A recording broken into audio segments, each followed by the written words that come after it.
நான் இப்போ இந்தியாவில் இந்த இடத்துல இருக்கேன், மொபைல் ஃபோனை வச்சு ஈஸியாக கண்டுபிடிக்க முடியும்.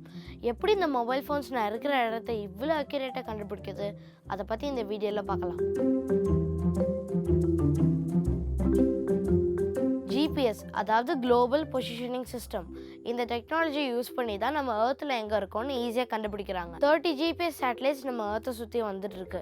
இதில் ஒவ்வொரு சேட்டலைட்டும் அதோட ரேடியோ சிக்னலை லைட்டோட ஸ்பீடுக்கு நம்ம ஏர்த்துக்கு அனுப்பிச்சிட்டு இருக்கு. லைட்டோட ஸ்பீடுங்கிறது 3 lakh kilometers per second. அதாவது லைட் ஒரு செகண்டுக்கு 3 lakh kilometer டிஸ்டன்ஸை கவர் பண்ணியிருக்கோம். இதனால தான் ஜிபிஎஸ் சேட்டலைட்ஸ்னால நம்ம இருக்கிற இடத்த உடனே கண்டுபிடிக்க முடியுது. நான் இப்போ ஏர்த்தில் இந்த இடத்துல தான் இருக்கேன்னு சேட்டலைட்ஸ் எப்படி கால்குலேட் பண்ணி அனுப்புதுன்னு பார்க்கலாம். இப்போ சேட்டலைட் 1 ரேடியோ சிக்னல்ஸ் இந்த மாதிரி ஏர்த்துக்கு அனுப்பும் போது சம்வேர் இந்த சர்க்கிளில் தான் நான் இருப்பேன்.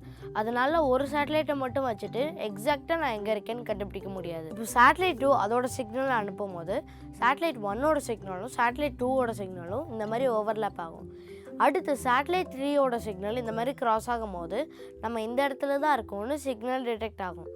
இப்படி டிடெக்ட் ஆகிற சிக்னல் தான் நம்ம ஃபோனில் ப்ளூ டாட்டாக தெரியும். சம்டைம்ஸ் நம்ம எக்ஸாக்ட் லொக்கேஷனில் இருந்தாலும் இந்த ப்ளூ டாட் கொஞ்சம் தள்ளி காமிக்கிறதுக்கான காரணம் அட்மாஸ்பியரில் இருக்கிற டிஸ்டர்பன்ஸ்னாலையும் பில்டிங்கோட ரிஃப்ளெக்ஷன்ஸ்னாலையும் தான் இந்த மாதிரி காமிக்குது. ஸோ நம்ம இருக்கிற இடத்த இன்னும் அக்யூரேட்டாக கண்டுபிடிக்கணும்னா அட்லீஸ்ட் 4 சேட்டலைட்டோட ரேடியோ சிக்னல்ஸ் ஆஃப் தேவைப்படும்.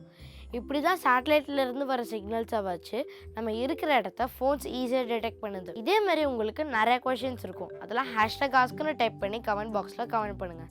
இதே மாதிரி நிறையா சயின்ஸ் வீடியோஸ் பார்க்குறதுக்கு இந்த சேனலை சப்ஸ்கிரைப் பண்ணுங்கள். மறக்காமல் நெக்ஸ்ட் வீடியோ பார்க்குறதுக்கு இந்த பெல் பட்டன் கிளிக் பண்ணுங்கள். ப்ள பட்டன்